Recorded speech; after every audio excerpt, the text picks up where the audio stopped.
In the wild world, we are live here on April 9th, 2026, coming at you with the crew here at This Week in Drones. And as always, there's a whole lot going on in the industry that we want to address, at least some of the topics that are top of mind for us as we approach this week. And though on the policy side, the Congress has been a little quiet for a couple of weeks here with Easter and everything there. There's certainly been a lot of movement, and in fact,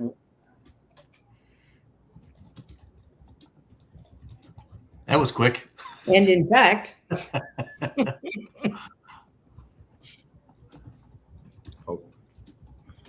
like we lost David. Be a good advertisement for Starlink. The joys of going live. Oh, man. Well, I guess while David's jumping back on, we can go ahead and do some introductions. I know we have a special guest today, but we could start just with the regular crew. I'm Joshua Lewin. I work with David at Echodyne, selling radars. And Michelle, do you want to go next? Sure, Michelle Duquette. I'm the CEO of 3Mad Air, my own consulting firm. I've been out doing this for about 35 years, so I have lots of opinions. Happy to share them. Max? Yeah, good afternoon, everyone. Max Rosen, the Director of Government Affairs for Echodyne. Good to see everyone. Okay, Ron, welcome. Thanks for joining us today. Tell us a little bit about yourself. Yeah, we love the technical difficulties from time to time, right? Makes you think on your feet. Good to see everybody again. Ron Leach, my company's Leach Strategic Partners. I help first responders stand up their drone programs legally, safely, and probably constitutionally is a really important one. I do 107 training. My background is 30 years as an aviator. Most of that is in rotary craft helicopters. I flew for the state police for 15 years out of 23. I retired in 2018 and started my consulting company. It's not just help standing up drone programs, it's how to deal with drone encounters, what's the policy in place for first responders, assist with state policymakers, providing guidance and input on some of the proposed legislation that could actually go against first responders with drone technology. And so that's pretty much it for me. That's awesome. I know David mentioned that you had an event coming up. Would you mind sharing a little bit about kind of what you all are doing over there and this new event coming through here soon? Sure. So it's called Shore to Soar, and it's going to be revolving around some of the newer aircraft, urban air mobility, advanced air mobility. We're going to have different panel discussions to talk about anything from infrastructure. We're going to have some legislators there attending as well, some sponsors. My panel is going to be talking about the new paradigm in counter UAS regulations, what first responders, law enforcement particularly, is going to be doing with these new authorities, and just an all-around showcase of what we're doing in New Jersey and the Cape Atlantic Test Range. So, Ron, what's the significance of this EIPP with the Port Authority? Can you tell us a little bit about your engagement there and what that's going to do for the area? So the FAA awarded 8 EIPPs. It's the Advanced Air Mobility eVTOL Aircraft Integration Pilot Programs. There's 8 around the country. Port Authority of New York and New Jersey was the lead for our application. So they have an interest in passenger movement, surface and air. So it's going to focus on what air taxi services are going to look like. Again, regional passenger transportation between the city and the airports, cargo and logistics, emergency response is part of it, autonomous flight technologies. You can actually go to the DOT website and read about some of the ideas and how we're going to apply this new technology to aviation. What's the footprint? State of New Jersey, state of New York, the Cape Atlantic Test Range, New Air Test Range, and the Port Authority of New Jersey. It's a regional approach. And we're also inviting in partners from Pennsylvania and Delaware to be participants and see what's going on. So, guys, I think that is very, very significant that we are recognizing now the values of regional efforts. We're not just focusing on cities anymore. We're not just focusing on an urban environment here or a university there. These are regional. Yep. And this is a good example of how we get to scale. So Yep. I love that everybody came together for this. It's not going to work everywhere. It's what works in certain locations. How can we apply this new technology, right? And more, I would say, more remote locations probably not ideal, but for congested airspace. And again, don't reinvent the wheel. We say that all the time, right? Let's see what works in a densely populated area, and how can we filter that out to the other locations or other states.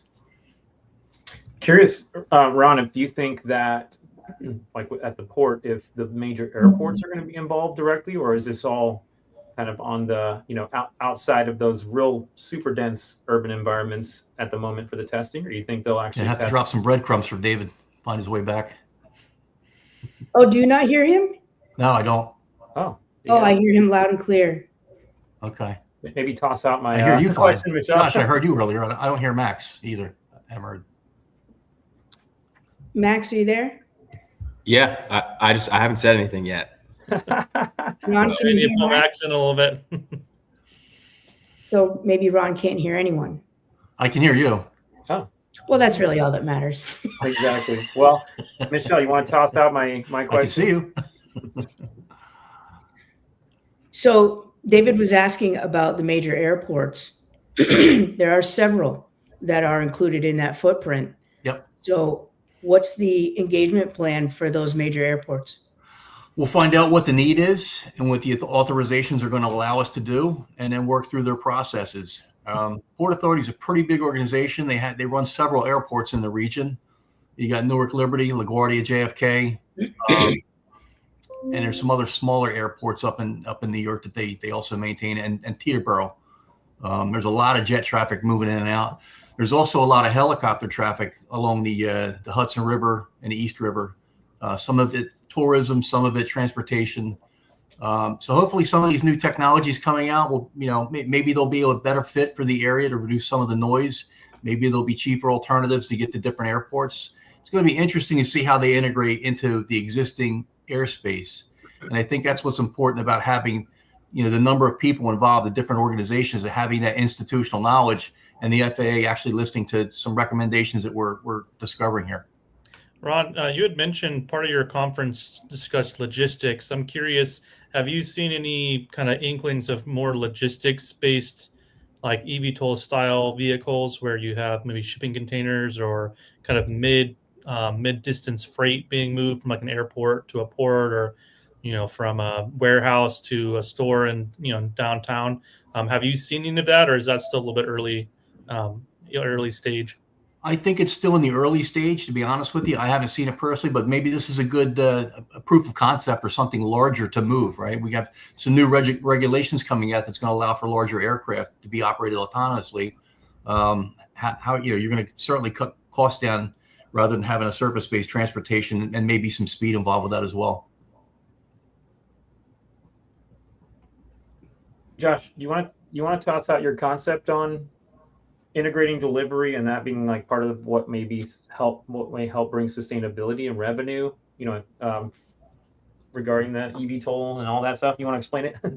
Sure. I've been engaging with quite a few departments of transportation, economic development funds, and some of these groups who've been awarded these kind of special FAA licenses for testing the eVTOLs. And one thing I've noticed is there's been a lot of focus on both eVTOLs for delivering passengers, eVTOL taxis, and then focus on like agricultural drones and these larger platforms. And they typically are using these very, have these massive, hundreds of miles of terrain they're kind of covering. And one thing that's interesting to me is that you're starting to see a huge uptick in DFR programs for police, hospitals moving plasma from location, from hospital to hospital.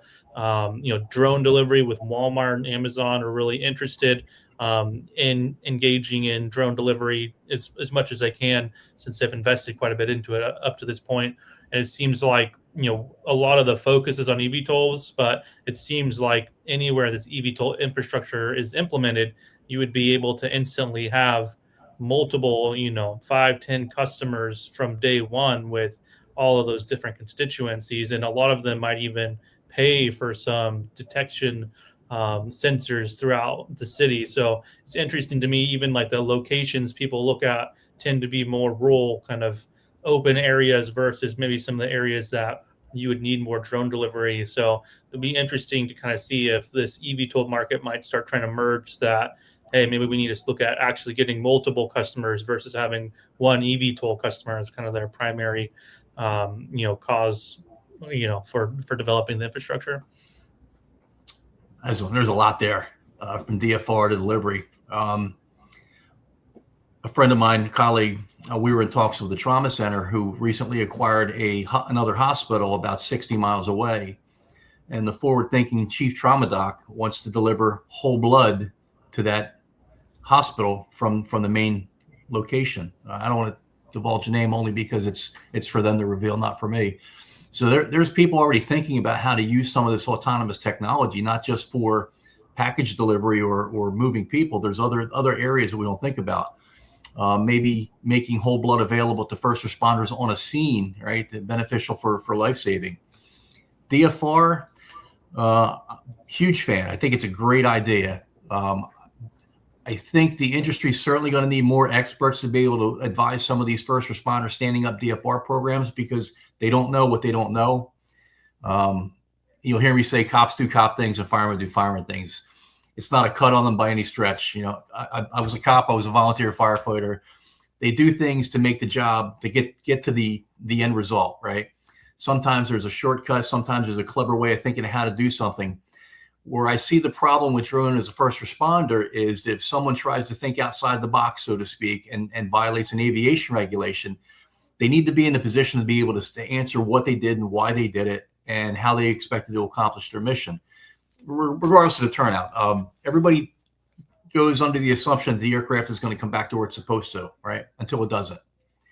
And, the FAA is your friend until they're not. And having that information out there to first responders and people who even want to do package delivery, mom and pop store wants to deliver pizza for somewhere, right? Where are they going to get their information? So I see a definite need for us to keep reinforcing these novel ideas of using aircraft, but yet fall back on regulation. You have to understand what you're getting yourself into. So this is hitting on a pain point for me that I've been struggling with all the way through 107, through the SGIs, through the ECOAs, the whole process that we've had to go through with public safety. And that is, I still feel, even with all of the successes that we've had for public safety using drones for DFR, I still feel like we're not there yet. It's not quite right yet. We shoehorn them into commercial regulation. We shoehorn them into national security, but really they aren't either of those things. They are both of those things. And they just don't fit in either or. I still feel like there is a whole lot of thinking that really needs to be dedicated to what kind of regulation do we need for public safety drone use, and maybe taking that to the next level. It's eventually having eVTOLs as part of the fleet. I think that's going to happen organically, but drones specifically, I think they need their own regs. For the public safety responder, I would agree. We definitely need some more work. There's no doubt in my mind about that. And again, it's a continuous educational program. People don't know what they don't know. And when you make them aware of it, coming at it from manned aviation and being, a state police pilot, they're new entrants, but you got to take them by the hand and feed these new entrants. Or what's a good idea? What's not a good idea? Mm-hmm. National security, absolutely. So there's some talk about drone manufacturers taking data back to where it shouldn't go. That's a matter of educating your first responder. What's your mission set? What's your risk? Where's your data going? There's a lot of responsibilities on the operator to understand what they're getting into, rather than just a novelty of having a small drone. There was a LinkedIn discussion a couple of weeks ago about putting a paramedic into one of these air bikes, or they don't fall under regular airplane regulations. It's basically like a ultralight. And the conversation was, how much equipment are you going to carry on the thing? What are you going to do when you get there? Right? You're still going to have to wait for the ambulance. Great ideas, but you're going to have to think these things through before pushing them out for operational use. Yeah, it's like military forward medical triage. What do you need to do? What can you do? What capabilities can you bring with you in order to make the biggest difference in the shortest amount of time until the ambulance gets there? Yep. Or until we get to a point where we've got eVTOL ambulances, those become our medevacs, whatever it is. I think it's a fascinating concept that definitely deserves to be explored more. Imagine if we were able to outfit these folks, public safety, especially for emergency response, with the technology that allows them to do better quicker. I mean, why wouldn't we be talking about that? But instead, we're having a really hard time forcing them into other regs because of the commercial need. Sorry, Max, go. I completely agree with the sentiment that additional regulation is needed. We need to keep up with the pace of other countries. We need to create a better regulatory environment and atmosphere here in the United States that is conducive to scaled operations and companies being able to grow and thrive and prosper and scale their businesses. But I think equally as important in the discussion is also funding, right? The government, the U.S. government and state governments also need to directly support these industries who are, to your point, Ron, newer and more nascent compared to commercial aviation or general aviation or any other type of traditional aviation segment. And that is especially true when you think about urban versus rural, right? When you're thinking about eVTOLs, whether you're thinking about drones and DFR programs, whatever it is that you're thinking about with respect to rural versus urban, we know that rural police departments, rural public safety agencies, rural areas of the country are going to have a bigger financial burden and a bigger financial stressor compared to more urban areas, more urban police departments like NYPD, LAPD, Miami PD, Chicago PD, all these huge police departments that have relatively large budgets compared to rural America. And I think that that's a big part of the overall sort of discussion that when you're talking to your elected officials, when you're talking to your lawmakers, a lot of times they want to understand, okay, how is this going to benefit the little guy, right? How is advanced air mobility being scaled in the United States going to benefit the small family who is 4-hour drive from the closest airport, right? How is a drone as a first responder program or a DFR program going to support the farmer from getting something stolen from his farm or her farm, right? And so they want to understand how these programs and how this industry is going to support all Americans and not just those in big cities or those who might have easier access to, advanced air mobility type flights, right? Or being able to purchase a drone that's made in America that's far more expensive, right? So it has to be more accessible. And I think the only way to do that is for governments at all levels to be investing in ingenuity, investing in technology, and investing in people and companies who need to scale their businesses in order to continue to survive and thrive here in the United States, right? And we don't want to see companies in the United States who are manufacturing technologies or whatever it is that they're doing, selling more and more of their technology and more of their equipment overseas, because more and more people overseas can actually use that technology and equipment than those who can, use it here in the United States. So I think that's an important part, to the broader discussion. Yeah, and I think that's one piece that's interesting when you look at who's the first customer for a lot of these systems. And when you have eVTOLs and agriculture being that first customer, you end up losing the folks who are willing to invest money into it. And if you look at like the FEMA funding that David might talk about a little bit later, where the government's putting all this money into essentially standing up DFR programs, a lot of that funding could be used for buying some of this kind of low airspace infrastructure needed to create these corridors. And then you look at folks like Amazon or Walmart, they're trying to expand their rural access to delivery, both in cities and rural areas. And a lot of times those rural areas are between urban centers where they might want to have corridors for cutting down on logistics. So, I think if we go towards that smaller drone delivery, DFR first kind of approach, creating that infrastructure that allows eVTOLs and larger objects to go through the airspace, you'll see not just government funding, but a lot of these constituencies, like even we talked about hospitals, and they're probably not going to front the money, but they'll pay for the systems. And then, you know, you can kind of have a community kind of public-private partnership for a lot of this infrastructure, particularly in those communities that might not have the resources offhand, like the rural areas. Totally. And I think what's exciting about the FEMA World Cup money is obviously it's going to be directly supporting the World Cup, and it's going to be directly supporting the safety and security of the World Cup. But what I think is also just as exciting is that the technologies that these big cities are going to be procuring and operating for the World Cup is going to have additional use cases and purposes in the future, right? So this is going to be initially to support the World Cup, support counter UAS, support safety and security. But what I think a lot of folks don't necessarily think about is that the technology that these cities are buying can be used for general airspace awareness and DAA and other types of applications in the future.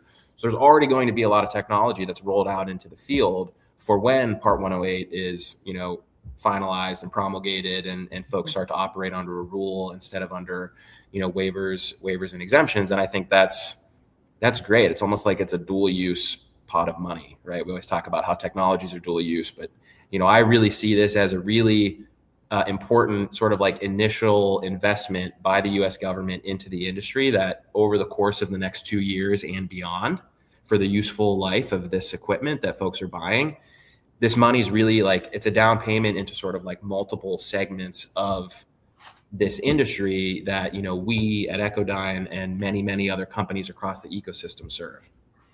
It's like the best trial by fire we could have asked for, actually.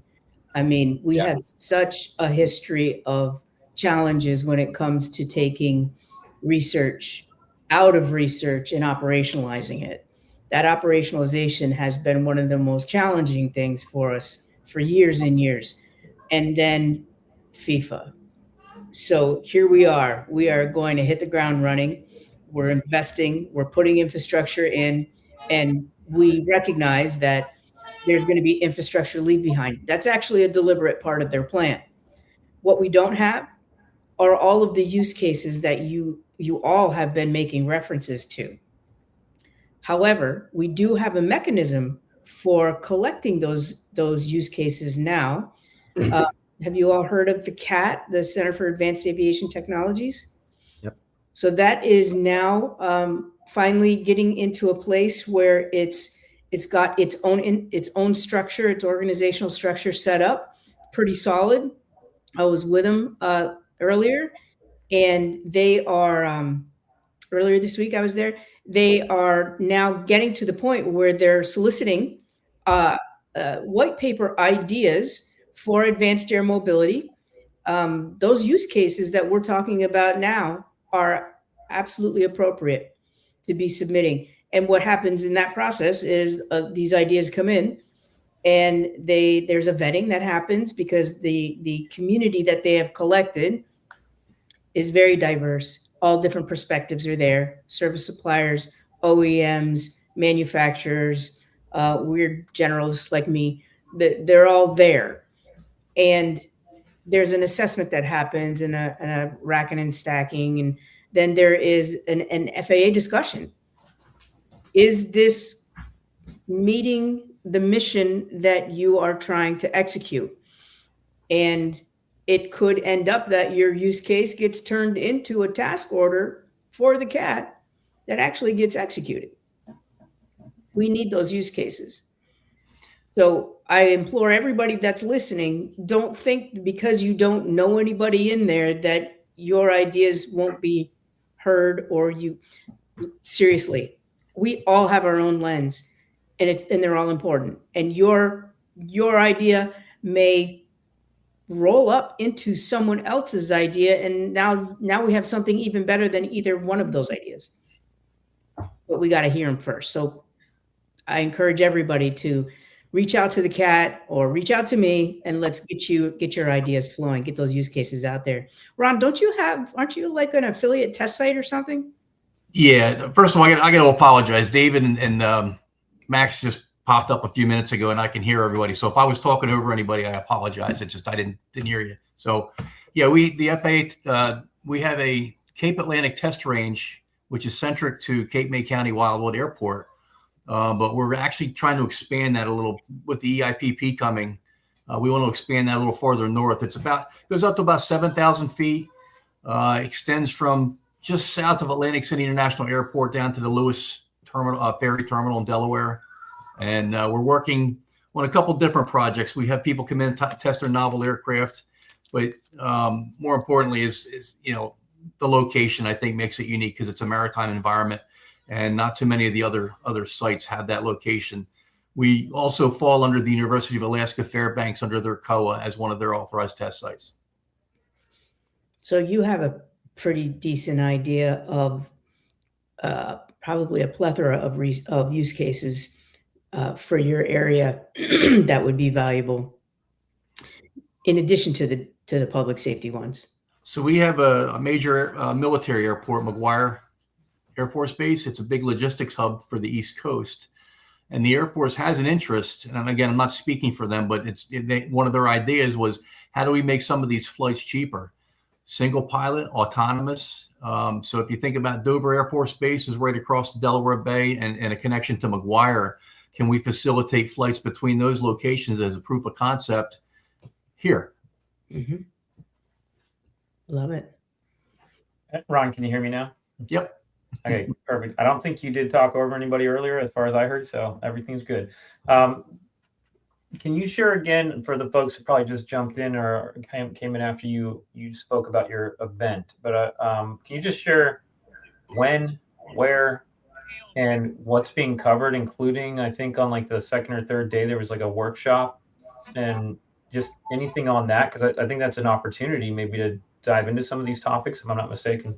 Yep. It's we call it Shore to Soar, and it's going to be April 21st. Starts around noon, 12:30, and we're gonna go 2 days. April 22nd, where we're going to have a lot of panels, and on the third day, the 23rd, is we're going to have a UAS roundtable where we bring in stakeholders, FAA, whoever's in the region, come together and let's see how we can expand some of the use cases in the Cape Atlantic test range.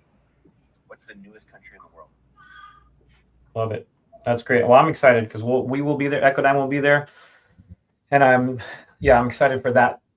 But all 3 days, but that third day, that workshop element where we can roll up our sleeves and discuss and collaborate. Obviously, there's 5 of us on this call, and we're already throwing out some pretty unique ideas. But I figure with that broader element, bring right there all those stakeholders involved that are coming right there on site. I'm pretty excited about that. It makes a lot of sense. I just threw the link to the conference in the chat there. I don't know if it can be pushed out or if anybody can click on it outside of our group, but it's in there. Awesome. Yeah, I'll probably just jump on LinkedIn and drop a link to it on the comments on this after we're done, after we run live. So if people want to go back and find it, that'd be great.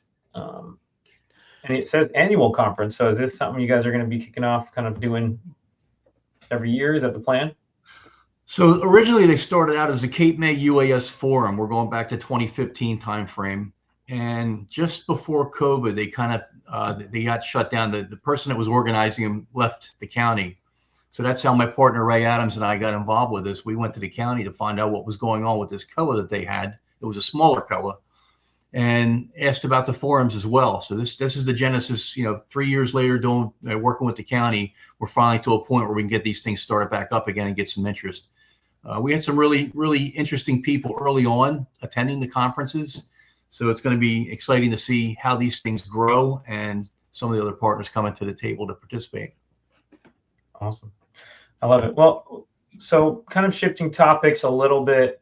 This is something we brought up earlier before we went live, but something that's been on my mind I want to throw out to you guys and for those listening as they're trying to be strategic here in 2026, right? With from my perspective, where there are radars being deployed in specific cities for maybe a DFR program, to help clear the airspace so that the drone doesn't run into a manned aircraft, or radars being deployed, for FIFA World Cup for counter UAS to detect the drones coming in that are not supposed to be in the airspace, where I see radars being deployed today just for like a specific use case in a specific location, but then through the rest of the year, as I'm thinking strategically and I look at one of those locations and see, man, they're getting a lot of use out of this technology, not just radars, but remote ID sensors and all weather sensors and everything all rolling up with radars into those UTMs, into that big single pane of glass. And as they're seeing value from that,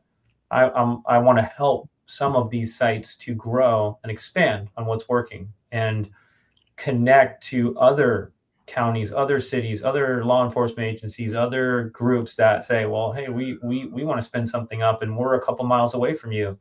What are you using that's working? How can we implement similar technologies? How can we tie them together?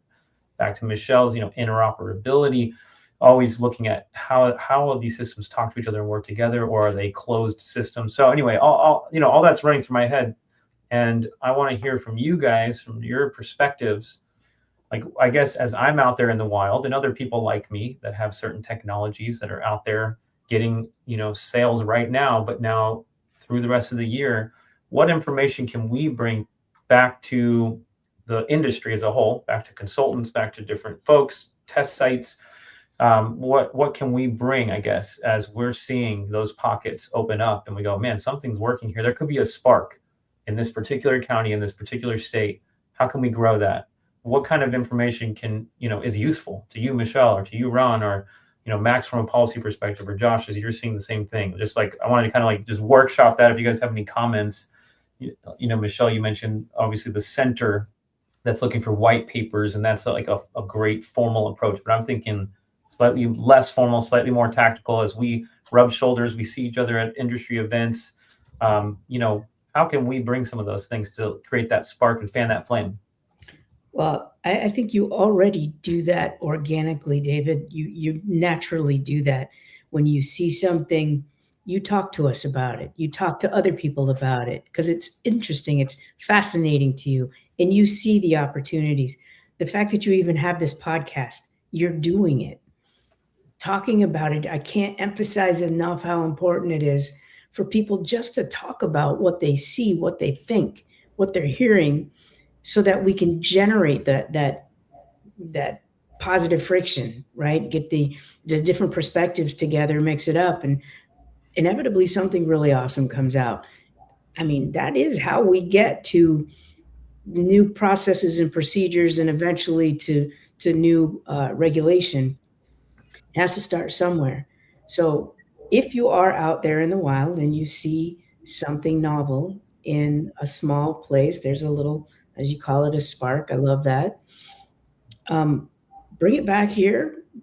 Talk to other people that in the industry who would be fascinated by what it is you've just seen that you haven't seen anywhere else.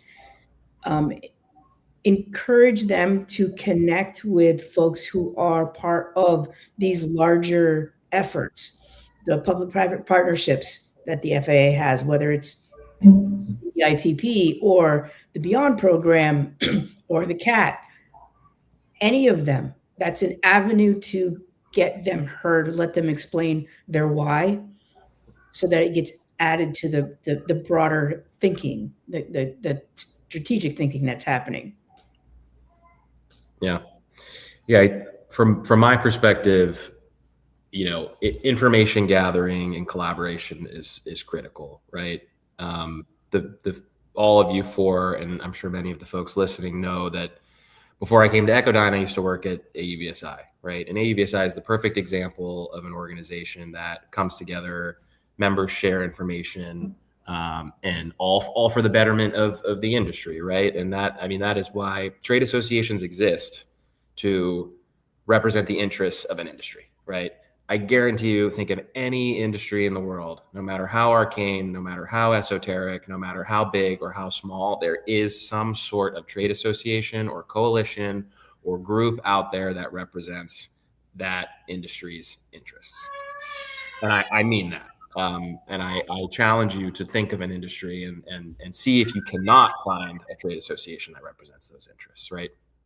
And what I mean by that is, there's a ton of value in coming together and talking and sharing and exchanging information. Obviously, at the end of the day, the companies in this space are competitors with each other. That is very clear, and that will never change.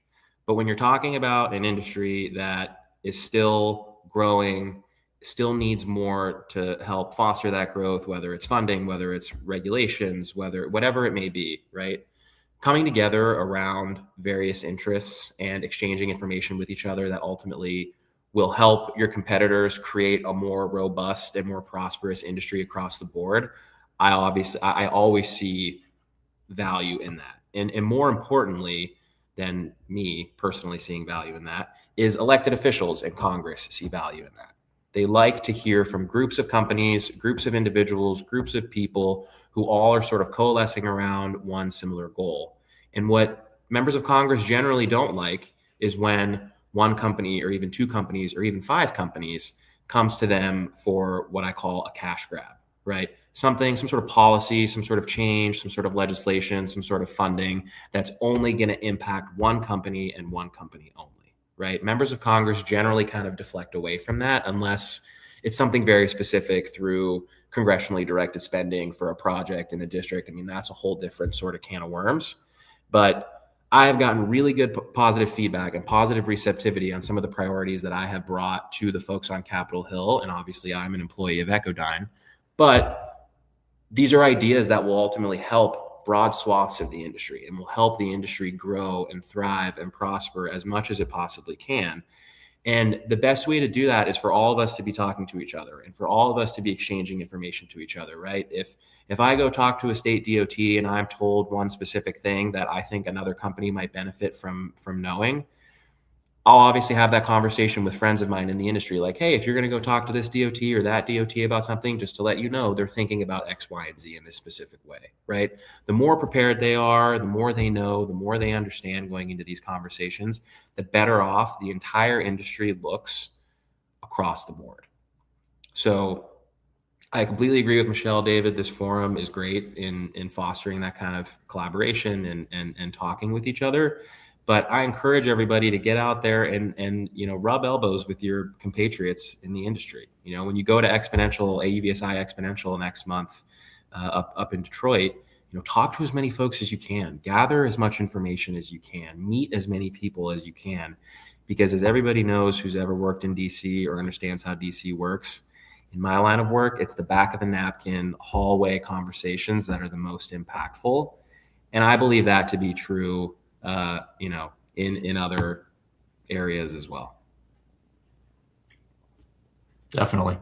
There's one thing that when you have all these public safety operators, they'll buy pieces of equipment because it's a new shiny thing. It works for a while and then it gets put on the shelf and nobody touches it again. What I'm seeing with the planning for FIFA World Cup is they're looking to the future. How is the purchase today still going to be relevant to the future? There's a project we're also working on. It's called the Garden State FIX, Flight Information Exchange. My thought process is just through discussions is money's getting allocated through DHS and distributed by another state agency. What if we were able to tie in interoperability? So if a police department in Edison has a radar, how can they push this information to this flight information exchange? It's supplemental data, but it's little things like that help build. Okay, you have a sensor over here. What if we networked all these sensors and have a data port where we can share this information, and it's going to give bigger visibility and be worth more to the state for the infrastructure? So I saw something online earlier this week or maybe last week, and I think it was from the public safety community where somebody came up with the phrase of drones as a city service. No, drones as a city resource. DCR. Mm-hmm. It's what you're talking about. And not just the drone, but the sensors, on a larger scale, yes. The information. Yep. The challenge that I think we've been struggling with so far is obviously the sensitivity of data, proprietary data, PII. Those kinds of things get kind of hairy to peel apart when you're talking about large data collection, but I don't think it's insurmountable. I absolutely think that there's a way that we can have common infrastructure that serves multiple services in a way that's meaningful for them, and that also is protecting the sensitivity and protecting the revenue generation livelihood of those folks that are providing those services. But man, that's not an easy problem. So the sensors I would be talking about would be like radar feeds or remote ID broadcasts, things that are public, you're supposed to be sharing anyway. ADS-B feeds in there.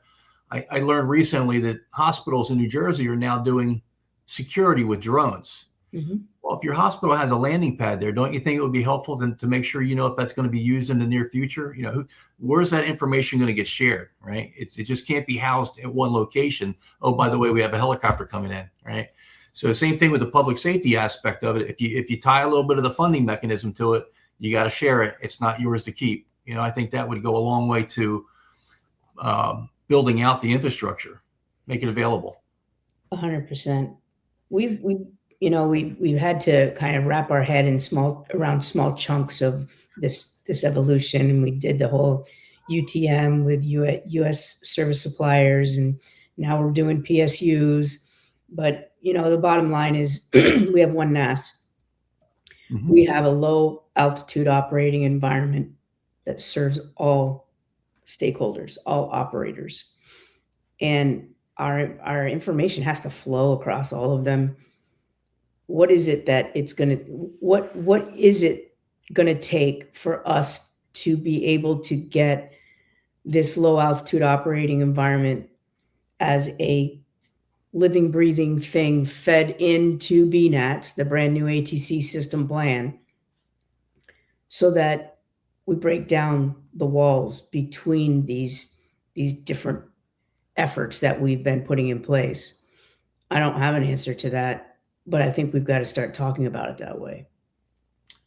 I see the FAA came out with a Discover program recently. Yeah.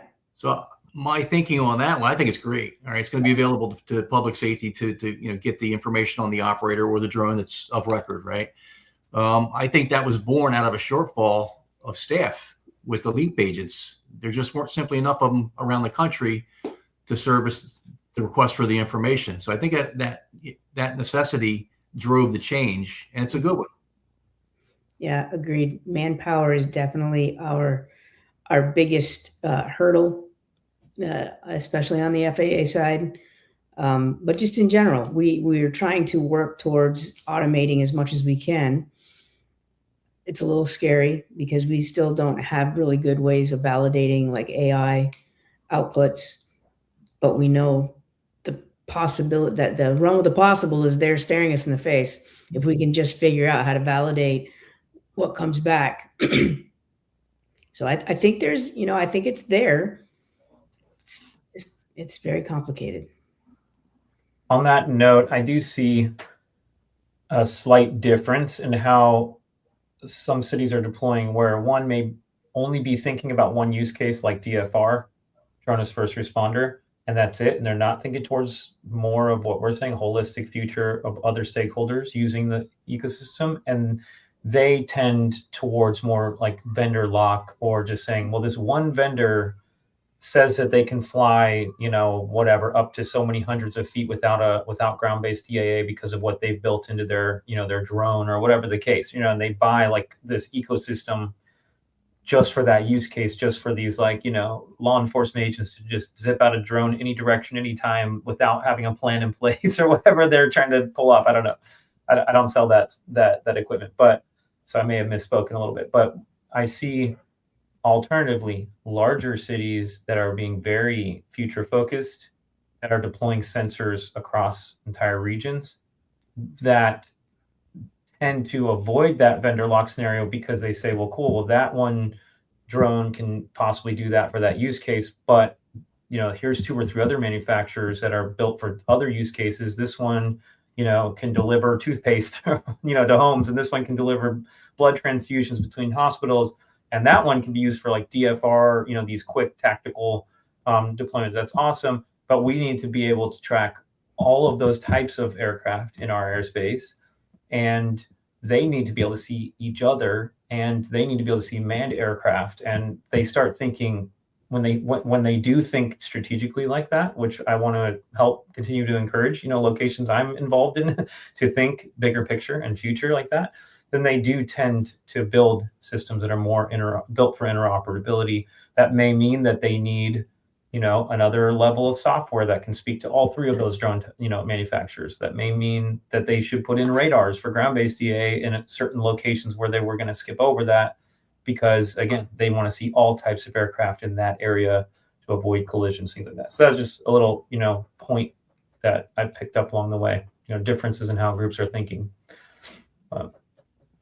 No, I agree 100%. And we need all different kinds of technologies, right? Because we do our low operating environment is complicated now, and we got all kinds of things flying in that. And we need the radars that are very specific to small drones, counter UAS detection, whether it's cooperative or non-cooperative. We have to have that. We absolutely have to have that. We also need radars that can see the larger aircraft higher and further. Absolutely have to have that. Boy, that's a difficult challenge, isn't it? You radar guys. So I don't see that the vendor lock, and we've all been experiencing this. It's a pain point. It was okay for a while, but it's not going to scale. So I'll foot stomp that interoperability thing until I'm blue in the face. We've got to get over it. There will be no one technology that, runs the whole NAS. Then the whole NAS will be run by all of those technologies together. Yep. So out of curiosity then, how do you guys see with the new ATC modernization and other things we're seeing in the industry? Do you think that the FAA radar data or aircraft, location data will become more accessible? I know that there's certain test sites that have gotten access to those feeds. And I'm thinking that's very strategic when you want to fly high and far and you want to see those large aircraft with information that's already being collected. That seems helpful and strategic to me.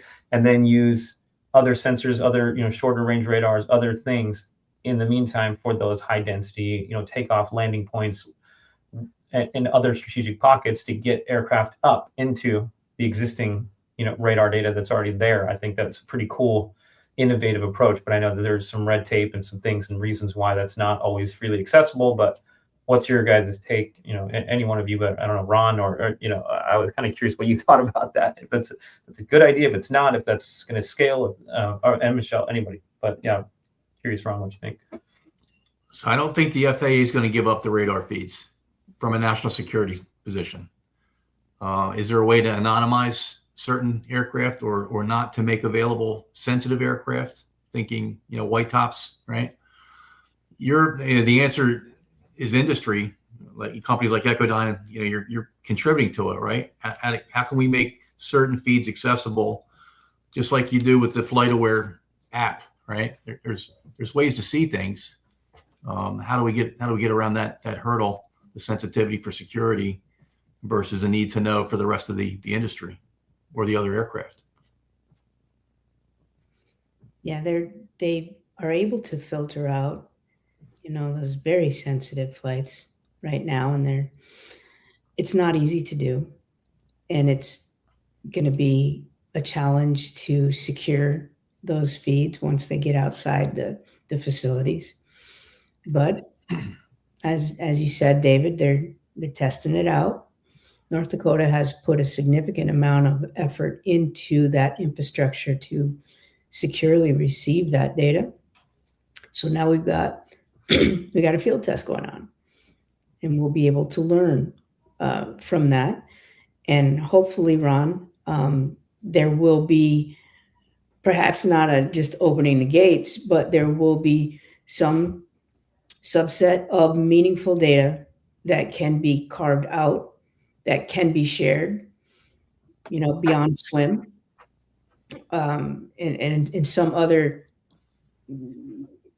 easily accessible way. But it's going to be a minute, I think, before we have those kinds of decisions. or that kind of knowledge yet. Yeah, I would agree. I just imagine, and especially with modernizing ATC in general, that there'd be, hopefully a path for interoperability and integration with what we're doing in the low altitude with what's going on in, high altitude. I mean, it just seems like if we're renovating it and making it new, there's a lot of potential for that to benefit, drone delivery and DFR and all the other things we're working on in the meantime, versus just like manned aircraft flying, high and far. I'm excited about the potential. Max came off mute. What's up? Yeah, that the radar data issue has been kind of a thorny one for a while. I think there's a broad understanding, and Michelle might know a bit better than I do, but a broad understanding within the agency how that data would be useful to industry. And I think, from my perspective, I think I'm simplifying this quite a bit because I understand, what you're saying, Ron, from a national security standpoint, but it's almost the way I see it in my head is kind of like, the FAA and government agencies are frequently asking us, industry, for information, right? They release, public comment requests and public RFIs and information requests. And they're saying, tell us the information that we need to know in order to promulgate this regulation, or in order to do this, or in order to do that. And the way that I see it, very simplified in my head, is, well, can the federal government afford us the same thing, right? Can they share certain information with industry that will help us and provide us with critical information and help our companies make informed business decisions and, help in a variety of different ways? And I think there is an understanding in the FAA that would be useful and helpful information. And there have been officials, pretty senior officials in the FAA, whom I won't name, but have felt very strongly about this issue and trying to figure out a way to get that information into the hands of more companies, across the board and more operators across the board. Now, that said, Ron does raise a good point about the national security concerns and the national security implications and the sensitive information. And so, there have been pushes from industry to ask, the FAA to share certain tranches of that information, but in an anonymized fashion or in a way that strips any, PII, personal identifiable information. Like, obviously, we wouldn't want the FAA to turn over data that shows where Air Force One is flying, right? And that would never happen, right? So there are ways for the agency, I think, to scrub that information, scrub, key safety, secure, critical, information, and still share that information, with folks in industry in a way that they can, in a usable way that would be helpful to them. I don't know if that will happen anytime soon. I think there are, bigger fish for the FAA to fry right now. They're undergoing this sort of big reorganization effort that, DOT and FAA sort of jointly worked on. And Brian Bedford, the administrator of the FAA, sort of announced this broad, rescoped, reorganized agency, which is also including a literal move from the FAA headquarters on Independence Avenue in Washington, D.C. to the DOT headquarters over in Navy Yard. So there is a lot of change that the agency is undergoing right now. And I definitely would encourage, everybody listening and all of my colleagues here to continue to give the FAA a little bit of grace in this period of time where they are making this transition, where they are literally moving their whole operation to a different building. They're under a lot of pressure. They're doing a lot. They're working on a lot. And, there's this talk on Capitol Hill of another budget reconciliation bill this year, which is the bill last year that provided the huge, multi-billion-dollar down payment into the ATC system. I think it was $12 billion or something like that as a down payment. And then there's going to be a whole lot more that's going to come in the second budget reconciliation bill, assuming that pans out, in this calendar year. So there's a whole lot of different things going on, a whole lot of different balls that the FAA is working to keep in the air. So while I think the radar data issue is a very important one, I don't know if it rises to the level of importance for the agency right now that it maybe has in years past. But I know I speak for everyone here that we obviously really want to see a final BVLOS rule come out, hopefully by the end of this year or early on in 2027. And so if I'm racking and stacking the priorities of the agency, there's a lot of things that, they need to move forward expeditiously on. Yeah, I think the bottom line for me is that we have had this discussion between FAA and DoD, between FAA and commercial operators for so long. And it all boils down to, I want your data. Okay, what data do you want? Well, I don't know. Give me all of it. Well, I can't give you all of it. Tell me what you need. I don't know what I need until I know what you have. Right. And it's this circular discussion that has gone on for years. Maybe right now, industry has gotten to a place of pretty decent maturity where they know what they're doing. They know what they're using. They know what they'd like to have. Perhaps it's in the industry side, while the FAA is very thin right now, trying to keep all those plates in the air. Maybe we can figure out a way to come up with maybe a data set, maybe even some industry-led mechanisms that help protect the data. We have information exchange concepts, all kinds of them. I'm not sure that there's anything yet that is enterprise that has actually been put in industry's hands and exercised yet.